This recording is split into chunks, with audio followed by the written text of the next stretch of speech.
Hello everyone and welcome to another Creative Design Team YouTube collaboration. This month we are turning all things Christmassy into other projects. So any Christmas things that you might have in your stash or products that you have left over from other projects but you've finished your Christmas layouts, you might be looking at them and thinking, don't really want to use this anymore for a Christmas project. How can I use them in other ways? So we hope that this topic that we're doing for this month will help you with that. So make sure you go and check out everybody else's videos. I will have a playlist link below. Erin has already done her video and there will be other ones following me. So don't miss out on what we are all doing. I know it's going to be fabulous. You can see that I've got some Picture My Life cards or pocket cards in front of me. These are from the Christmas Story collection, which came out in the October to December catalogue. I have done quite a few layouts. I did a series on pocket card scrapbooking and not using pattern paper. So this is sort of along the lines of that, but I'm going to try and work these into a travel type theme layout. So I've already gone through and I've selected some that I'm going to use. These I'm just going to put aside for now. And I've selected some that I think will make a really good photo mats. So I'm just going to lay these out on my page and I'm going to, I think, put the greener ones in the middle and then another green one here. This one has a subtle grey sort of pattern, so I'm just going to decide if I want to do the light side or the dark side of that. I've got some other just plain pattern ones that I'm going to use. This one with holiday memories, I think I might use that as well. You can see that the tones are sort of going together, but I've got this one brown one here, so I think I might bring in this pocket card and use that, although I could use the green side if I decide. And I'm thinking that these colours all work together fairly well for a layout, and if you don't look at the actual Christmas parts of things, it's quite good for an outdoors type theme layout. So I'm just going to put these ones aside at the moment. I think I quite like this.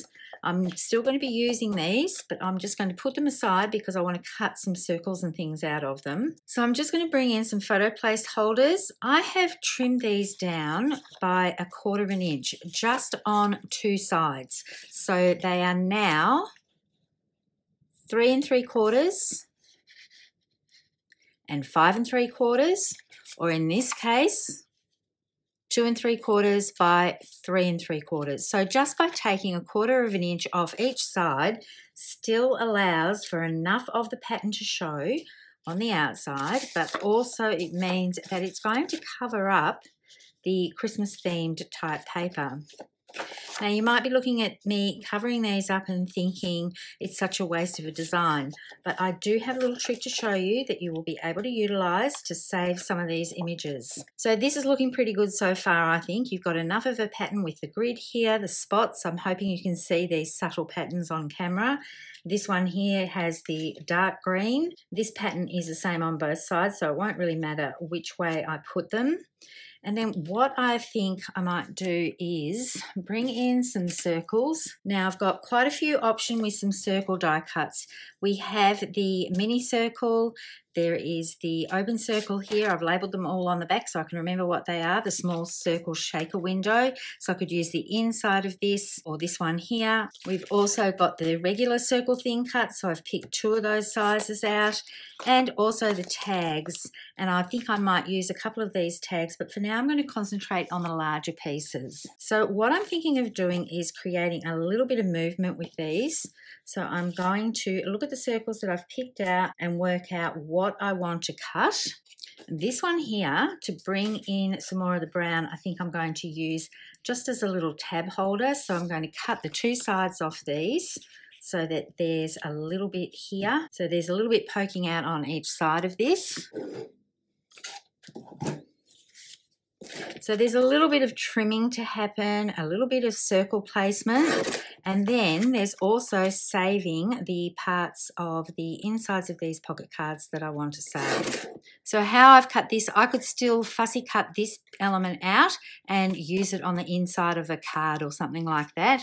I'm not going to get rid of them totally, but you can see now that these will make good little tabs for each side and bring in a little bit of the browns. This one here, I'm going to cut, I think this might fit, into a circle tag, and then I'm going to cut another element to go over the top of that so it will hide the holly jolly. So now I'm going to get my trimmers out and my die cutting machines. This one here I think I can get 2 tags out of, and I'm going to start working out all the pieces that I'm going to save. Now I'm just going to bring my trimmer in quickly before I adhere this. This tree is quite cute, and because of the way that I've trimmed this down, there's an 1/8 of an inch border all the way around this. So I know that I can gut out the middle of this and still retain some of this tree. So I can see that I can go in 3/8 of an inch and I will still have enough to put my photo holder on. And because we've got the guides along here, I'm able to look at those and slice up to where 3/8 of an inch is and rotate it and gut it out again. So I can use that panel on a card. Obviously I can't use this side because I kept the portrait side of it. And then what will happen is when I go to adhere this to my page, my photo mat will be over top and nobody will know that I've taken the middle section out of that. So I'm going to repeat that for all the pocket cards that I think I want to retain some of the design. And I know that I'm cutting away part of this leaf, but I can put this on a card and have it coming off the side and it won't even notice. So hang around to the end. I might have a couple of little bonus Christmas cards to show you what I've done with the pieces that I've cut out of the centre of these cards. So you can see I'm going through and I'm cutting out some circles. I've cut out a tag with this one and I'm going to put white over the top. This is where my journaling is going to go. And then I'm going to put a little embellishment over this piece to hide where that holly part sticks out. And I've already cut one circle from this one, but I'm going to get a couple more if I just do some partial cutting here and cut here and then do another one as well. So that will extend the life of this PML card. So I wanted to show you that you can just partial cut with that with what you've got left over from a full circle cut. I have everything placed here how I'd like it after I've done the die cutting, but I did want to show you how you can get 1, 2, 3 circles. These are a 3-inch circle out of one 6x4 PML card. So you can see this is my circle, my big one up here, and then I cut 2 semicircles out to put around the layout here. I've done virtually the same thing with this one here. I've cut one big one and a semicircle, and then I decided to cut this one in half. So there are 3 of those. This 3x4, that ended up with the 2 circles similar to the green one, and I've split those out. And this one here, I have done a circle, another semicircle, and a couple of tags to put in.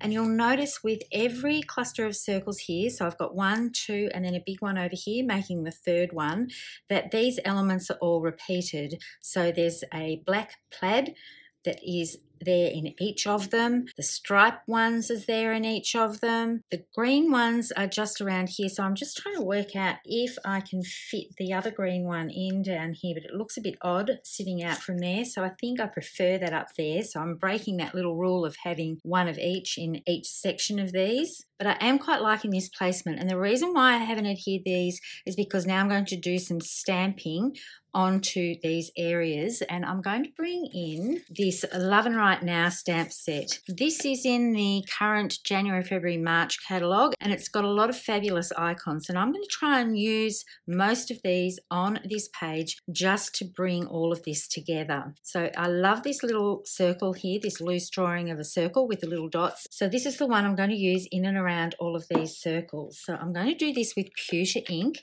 and 2nd generation stamping. I'll just move this one off to the side a little bit so I've got some room to work with.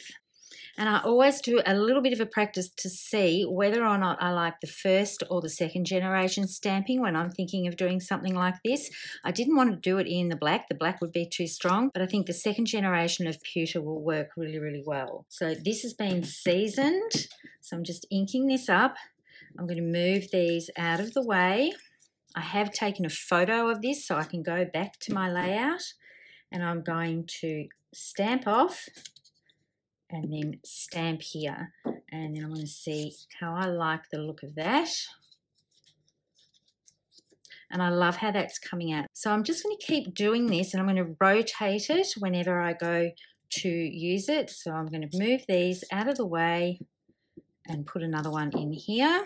And you can see how that's bringing some pieces in, but I'm also going to do some other stamping and elements, so it's not just this circle standing on its own here. I want everything to look like it's belonging.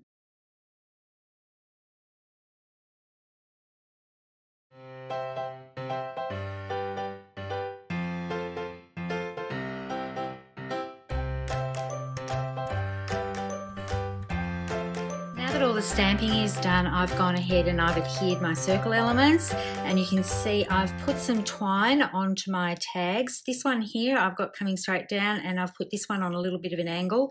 And to keep the strings in place, I've actually put glue dots underneath. And now as I'm looking at this, I'm going to bring in some final touches. I'm going to do some stamping direct to the layout with some of these, and I will just do that and put some music on so you can watch what I'm doing. I've also got some elements here which I've stamped in black. I did play around with espresso to see if I liked the look of that, because I think I'll have one coming out here. I'm going to put this little camera over top of this area here to hide that little bit of the holly leaf that's coming out. And I'm not sure if I should do the black or the brown, because I've got both black and brown in here. So I'm just looking at this and trying to make my mind up. I actually quite like the espresso, so I think I might stick with that, and then I'm going to mix up all the way around here some of the stamping and bring this in. But before I do all of that, I'm going to finish my page off. So I'll just take one aside. I'll do one on camera for you. I'm coming in with my grey journaling pen, and I'm just going to go around the edges. I'm not going to go down the centre. I'm just going to do the top, bottom and the side, and I'm just going to freehand this. And I always get a bit nervous when I do this on camera, but it's not supposed to be a totally straight line. And I think the grey journaling pen is a good choice for this one.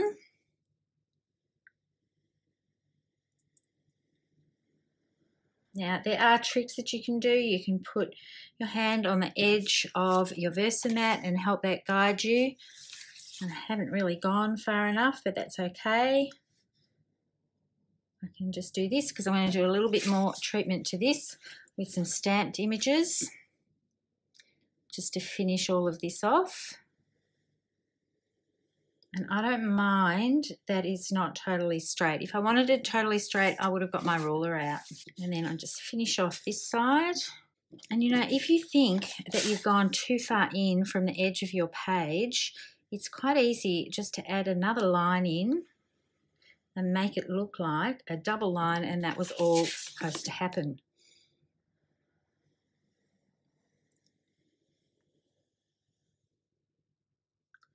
What I think I'm going to do is bring in these three little circles, and I'm going to stamp those in second generation pewter ink to give a little bit of an accent here and there. And you can see I play on little bits of scrap paper. I thought about doing a little border around the edge. There's another dash type stamp in this, but I settled on the lines with these dots. But I am going to stamp it off and do second generation and just come around and do this area. I really want to get my head over the top of it, but I know that then you won't be able to see what I'm doing.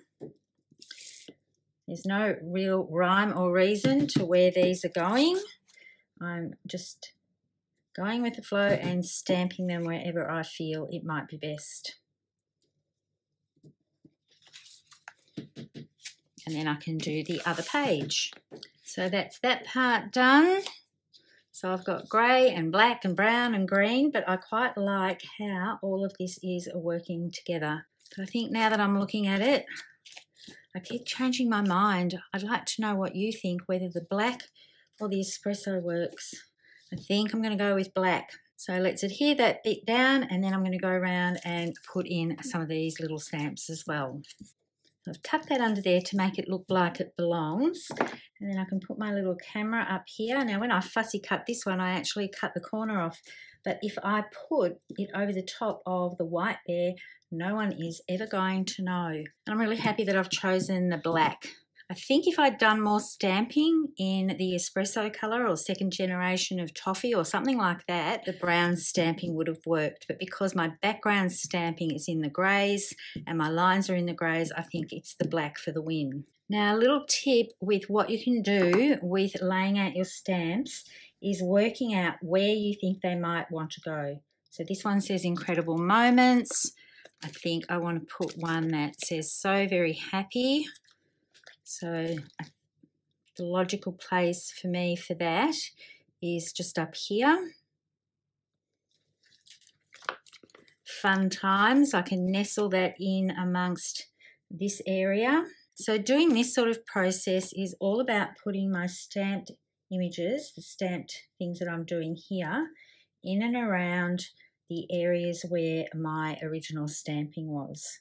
And by laying them all out like this, I can get a visual on how I want things to look. So the ones that have got the long parts, I'm putting up against the photo areas, and the ones that have got these stacked type word sentiments, I'm nestling those in amongst all the circles. And this is where making these stamped little circle images look like they really, really belong. I think I might repeat this camera element and do a stamped image of it. I might try and stamp it over this pattern paper here. That might work really, really well. I might use my stamping press on that one because I'd be a bit nervous about doing this over top of some pattern paper. I can put a little bracket around this good friends and great adventures. And then I've got a little arrow that I can put on. So what I'm going to do is just go ahead and do all of the stamping with the pieces that I've got laid out here. And I'm going to use a mix of black ink and pewter ink, I think. Because these are all new stamps, I need to season them. And you can do that just by running it on your skin. That just gets rid of some of the manufacturing sort of sealant type stuff on it. And I always do a test stamp first to make sure that it's working properly, especially for a first time stamp. So you can see here with that word there and the circle behind it, it all sort of blends in with this circle cluster and the photo mat here. So I love how that looks. So now I'm just going to keep going with this process, cleaning my stamp off each time in between. And I've changed my mind already. I'm going to put this back on the stamp, on my stamp block, and I'm going to do some second and third generation stamping with this one. So I'm stamping off, and then I'm just going to do it again and again, and I love how that looks.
So you can see I've done all the lathe stamping. I've used pewter ink in either first generation or in second generation, and I've also used sage. I brought that in as well. I kept the sentiment parts mainly in the black ink, and doing the generational stamping works really, really well. So keeping those in the solid black and then bringing in the other stamping with either first or second generation with the sage and also with the pewter, I think all works really well together and gives a bit of light and shade rather than everything all being one strong colour in the stamping. So this is my Christmas papers reworked into something totally non-Christmassy. Of course, you could put Christmas photos on this. You could put travel photos, weekend away with some friends, anything on here, a little boy page or a male page, it would work very, very well. An outdoor page. It doesn't just have to be travel like I first envisaged. So I have some photos in mind that I'm going to put on this. I'm going to bring these little PML cards, the pieces that I cut out of the middle of everything, to show you this is what it would be like if you put Christmas with this. But by gutting this out, I'm going to get double duty from these inside pieces. I've got some gorgeous photo mats, and I will trim my photos down so that there is a little bit of the white showing for a frame, probably only about 1/16 of an inch. So I will trim those down to put on here because I do like a white separation on top of a pattern paper. I'm tossing up whether I put some little dots around this, so I might do that.